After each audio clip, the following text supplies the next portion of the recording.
Hey, the world's full of fantastic music. Each month, we explore an album of significance, its roots, how it makes us feel, and then banter about its influence and staying power. Join us on our journey as we dissect, discuss, and discover some of the world's greatest albums on The Sonic Collective. Alan here with Darren Scott, Scott Gregory, and Scott Coates. This month, June 2021, we listened to the album Sublime by the band Sublime. That was my pick for the month, and we are going to head right into the review now. It was my pick, so I'll go last, and let me throw it over to Scott Coates first to see what he thinks. Yeah, this album I knew really well. I bought it when it came out, probably like a lot of people. I remember this being a really huge album and liking it a lot. And it was fun to come back and listen to it in its entirety because, I mean, I've certainly listened to the singles over the years, but I don't think I'd listened to the whole album in probably 15 years or something. It's neat. I mean, I really like that kind of ska reggae sound.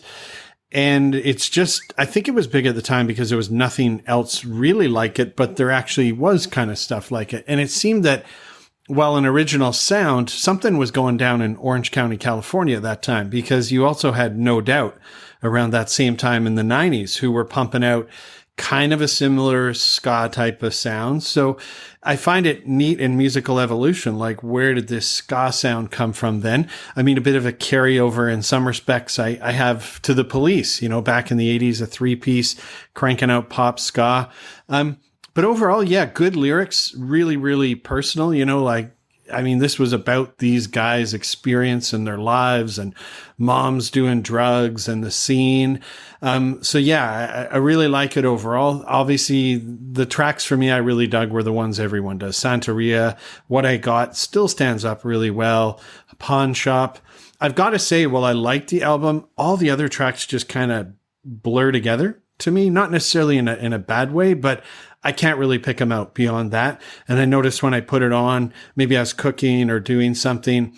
Yeah, beyond those standout singles, it would just kind of all blend together. I liked it. It was a good vibe, but specific songs weren't sticking together.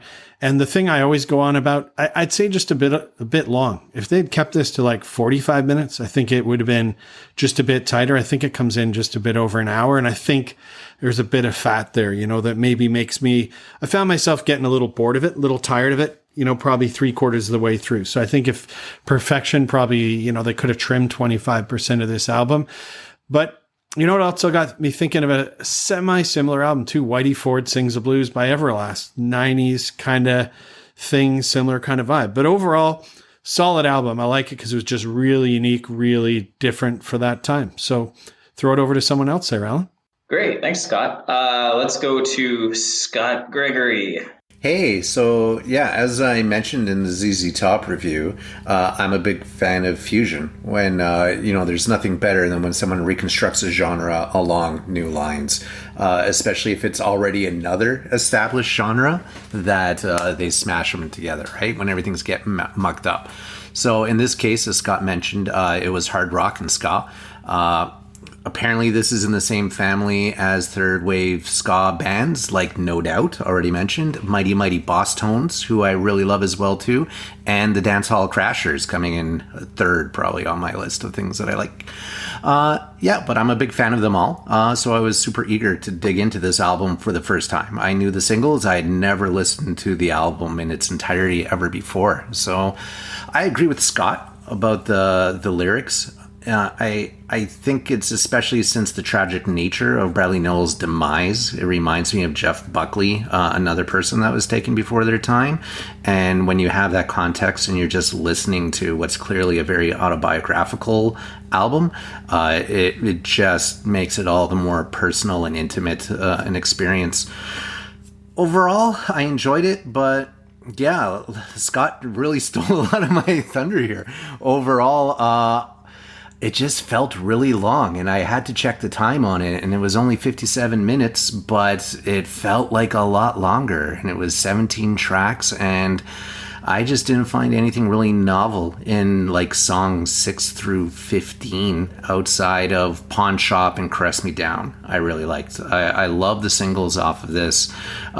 They're just solid. They're timeless. Steal them immediately for all of your playlists. But outside of, like I said, Pawn Shop was really great. Caress Me Down was a really interesting sound to it too. But I think you could have cut 5 songs from this album, no problem. Still had something very original, emotive, and much tighter to deliver. When you've got several styles like this being mashed up, it's kind of more of a sampler anyway than, with all these different musical permutations. So shrinking it wouldn't have had that much of an effect, in my opinion, other than making it tighter and better. Like Paddle Out, gone. Jailhouse and Seed, gone. Maybe Garden Grove too. But that doesn't detract from what otherwise is an amazing set of tracks. You can just skip a chunk of it, like you said, maybe 30% out the door.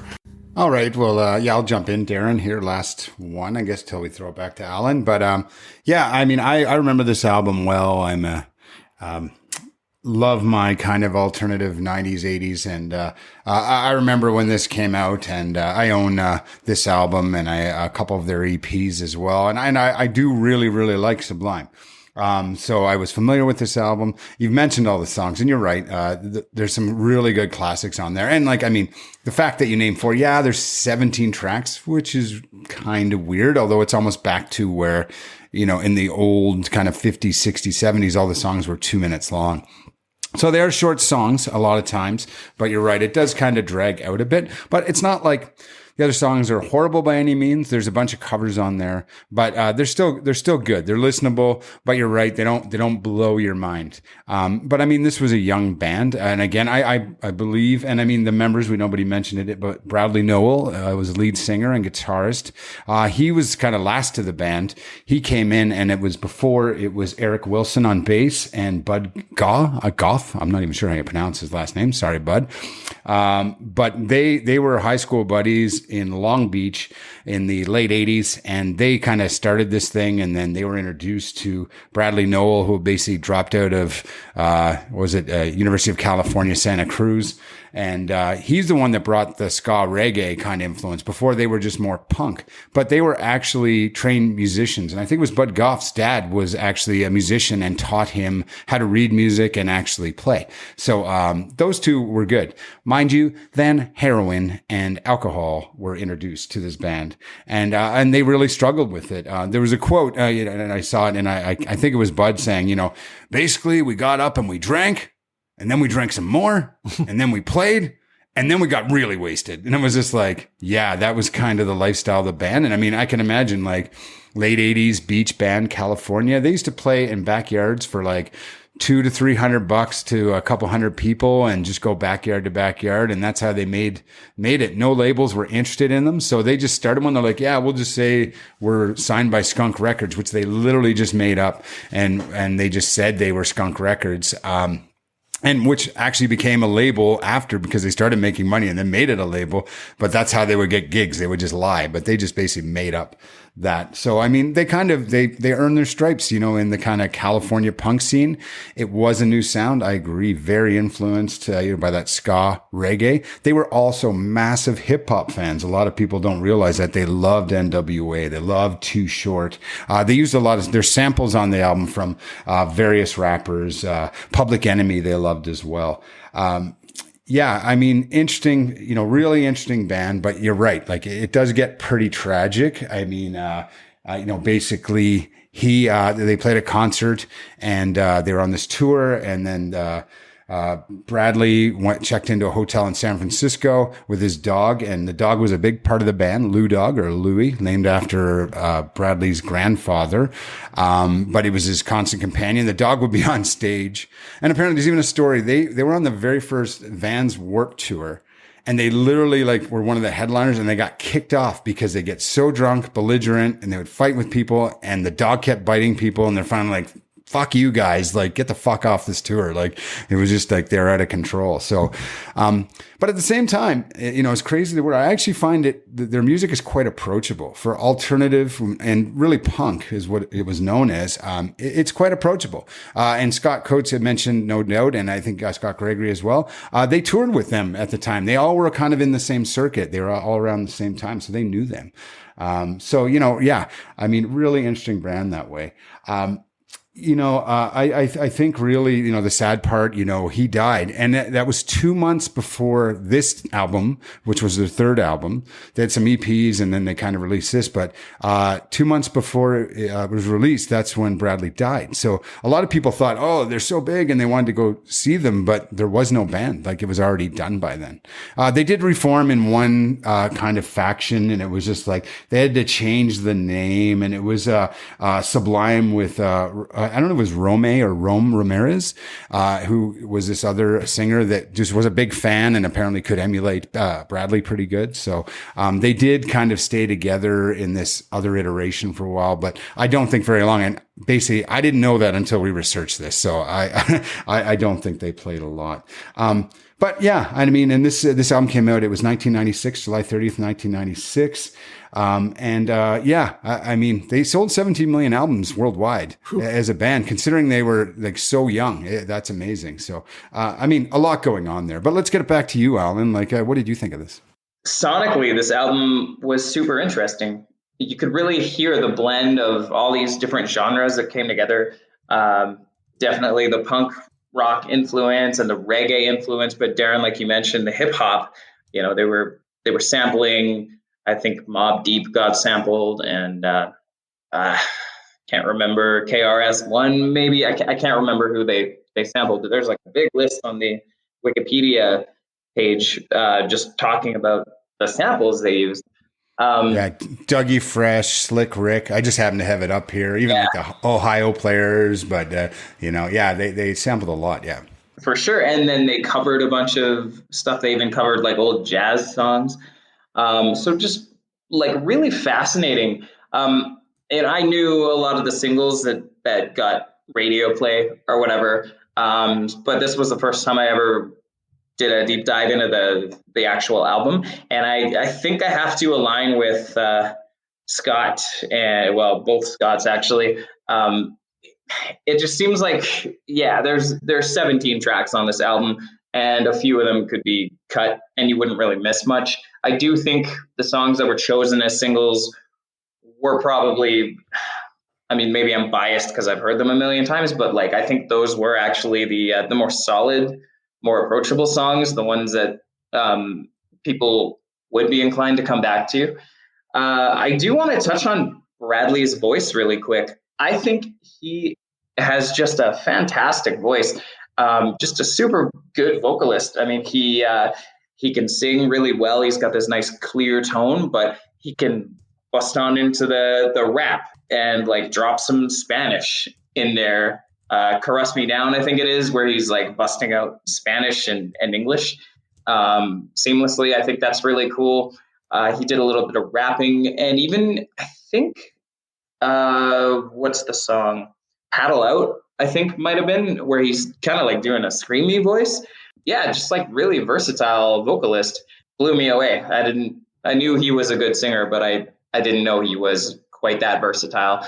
And it's super tragic. It makes me really wonder if he was still around today, and Sublime was still doing their thing. Like, I would have loved to see the direction they took the band, because this album felt a little like spaghetti being thrown on the wall, and like some of it stuck and a lot of it, I don't think, for our music sensibilities, I don't think a lot of it stuck, but really cool to see, the way they experimented. And then part of me also wonders too, if, the tragedy surrounding the release of this album didn't actually help propel it a little bit further into, that upper tier of popularity.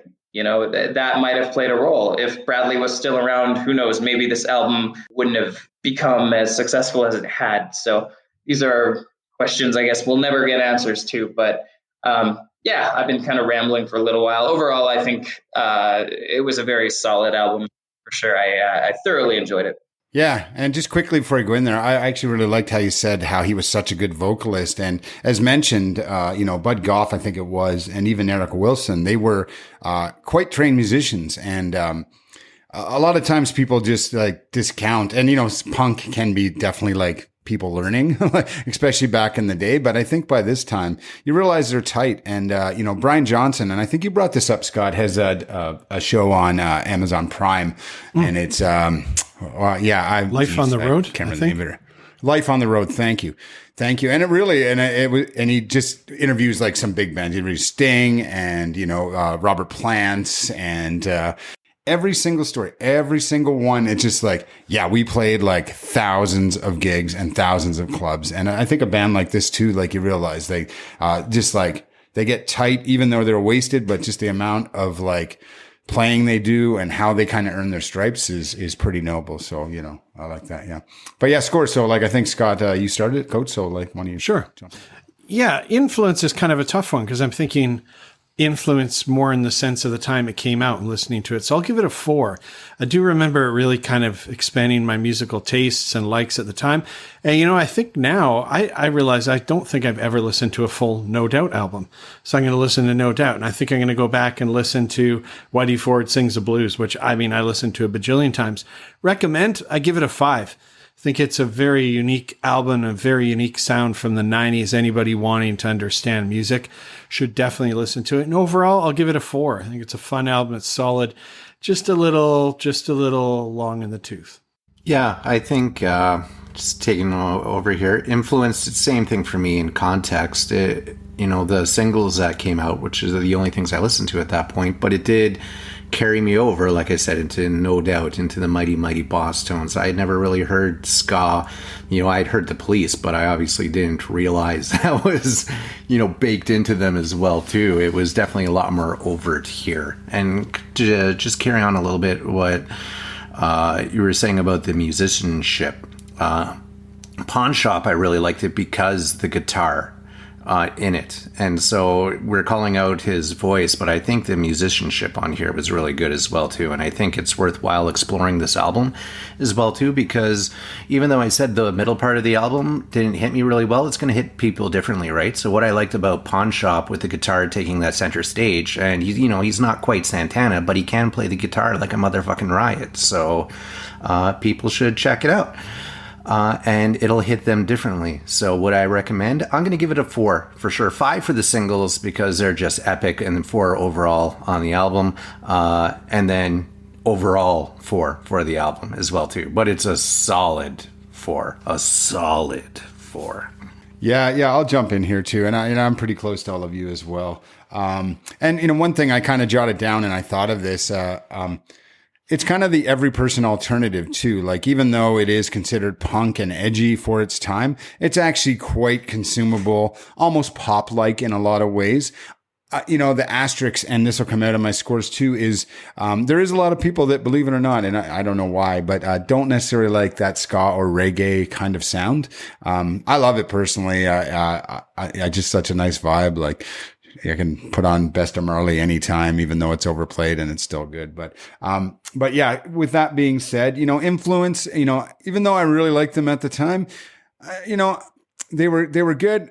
They were kind of new sound, but for me, it's only a 3.5 there. I don't think it really over the top influenced me. They caught my attention, but and even listening to this again, it wasn't like, I remember when I think it was, Dr. Dre, Alan picked, or even Dolly Parton recently. And I'm just like, all of a sudden, I'm like, wow, this pick that we haven't listened to in years just blew my mind. And I can't say that about Sublime. So, but recommend, I'm going to come in at a 4, like others. I think it is a great album though. Definitely worth listening to, especially for that. If you're going back to that kind of 80s, 90s, punk, even rolling into grunge and alternative, definitely a must listen. And overall, I'm going to come in at a 4 as well. It is a solid album. And like I said, even though yes, the other songs it's a bit long and the other songs are maybe forgettable, they're not bad. They're still not bad. There's not many you're like, I'll fast forward through that one. It's still, you can listen to it.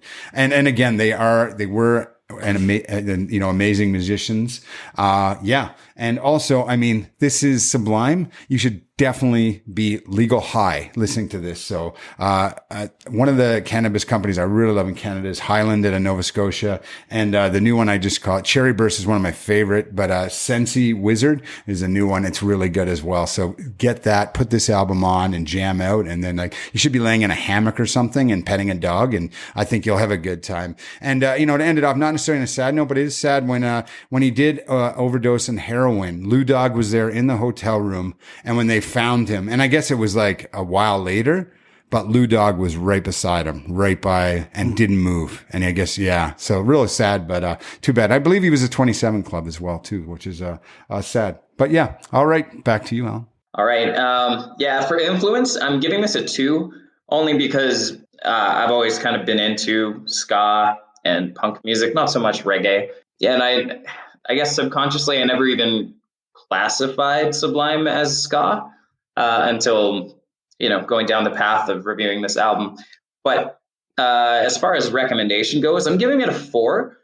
The only reason I'm not giving it a 5 is because I think, like we all kind of talked about, there is some filler tracks on this album. So if you didn't want to commit to listening to all 17 tracks, if you just stuck with the singles, 5 out of 5 for sure. But 4 for this album from me. And then overall, again, a 4. I think just a really solid album. It's very interesting sonically. There's a lot of diversity in the tracks, which sometimes we complain about. But I think in this case, it just kind of works. So, worth checking out, I think, overall.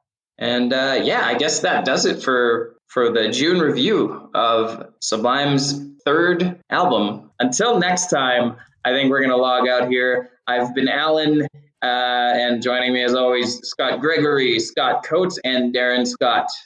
Thanks for tuning in.